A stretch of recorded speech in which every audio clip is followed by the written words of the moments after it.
राधे राधे महाराज जी। महाराज जी, आजकल बहुत सारे ऐसे प्रश्न आ रहे हैं कि 1 जनवरी 2025 से नया साल लग रहा है, हम अपनी गलत आदतों को छोड़ना चाहते हैं। महाराज जी, इसमें हमारा इसमें एक वो था महाराज जी, क्या होता है कि नियम तो लिया बट कुछ दिन बाद फिर टूट जाता है महाराज जी, ऐसा क्यों और इसको कैसे दृढ़ करें? देखो, बिना भजन के आप में पावर नहीं आएगा और बिना पावर के कोई संकल्प रुकता नहीं है।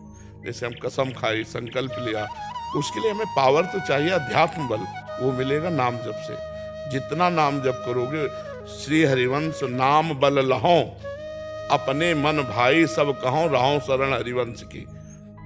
जब हम आचार्य और गुरु की शरण में होकर उनका नाम जप करते हैं तो हमारे अंदर बल बढ़ता है। आज से नहीं करूंगा तो नहीं करूंगा। अब बल नहीं, हमने कसम खाया और मन ललचा रहा है तो 2 दिन 4 दिन 10 दिन लड़ेंगे, इसके बाद फिर गिर जाएंगे। तो हमें लगता है अगला पैर यदि हम ठीक से जमा लें तो पिछला अपने आप उठ जाएगा, उसके लिए प्रयास नहीं करना पड़ेगा। तो हमें कसम खाने की जरूरत नहीं है, हमें नियम में आने की जरूरत है। हम इतने माला गुरु मंत्र जपेंगे, नाम जप करेंगे तो हमारे अंदर बल आएगा। उसी बल से, बिना भजन के बच्चा काम नहीं बनने वाला। पक्का मान लो, खूब अनुभव की बात कह रहा हूँ, जब भजन होगा तभी वो छूटेगा, नहीं तो नहीं छूटेगा। महाराज जी, मुझमें बहुत सारी कमियां थी। 1 साल पहले मैंने आपका सत्संग सुना और 1 साल पहले मैं वृंदावन आके आपका दर्शन किया, तो आपको देखने से और सुनने से लाइफ में बहुत सारी बदलाव आई। तो बस आज इसीलिए महाराज जी आए, साक्षात्कार आपका दर्शन करने से लाइफ में कितना बदलाव आया। भगवान की कृपा होती बच्चा, ये तो पांच भौतिक शरीर है, भगवान की शरण में है, बस बात उनकी है। आप कृपा करते हैं और जन की बड़ाई करवाते हैं उनका खेल।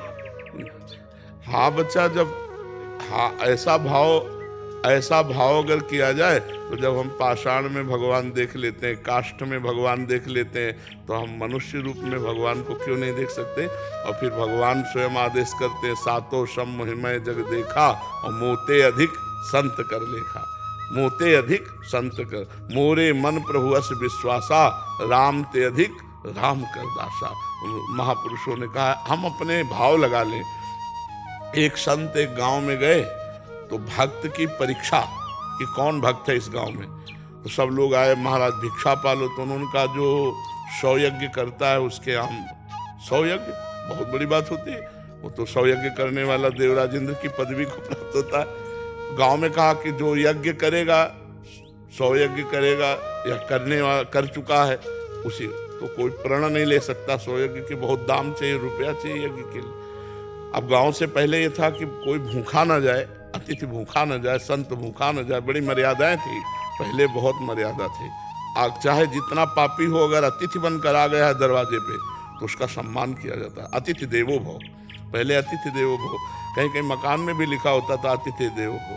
तो वो संत बोले कि अगर कोई यज्ञ किए हो, तो एक नववधू थी, वो सत्संग जाया करती थी। उसने कहा हम महाराज को भोजन पवाएंगे।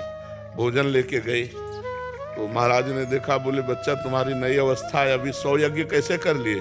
बोले महाराज 100 तो बहुत कम होते हैं। अगर संत दर्श को चालिए तज माया अभिमान, ज्यों ज्यों पग आगे बढ़े कोटिन यज्ञ वो पा लिए। क्योंकि सत्संगी थी। अगर हम संत दर्शन के लिए अभिमान छोड़कर जाते हैं कि आज हमें भगवान के भक्त के दर्शन होंगे, तो एक एक कदम पर करोड़ करोड़ यज्ञ का फल कहा गया है। संत दर्श को चालिए तज माया अभिमान, ज्यों ज्यों पग आगे बढ़े कोटिन यज्ञ समान। तो भगवान कृपालु हैं, वो इस सब पे कृपा कर रहे हैं। निमित्त अपने भक्त को बना देते हैं जिससे उसका यश होता है।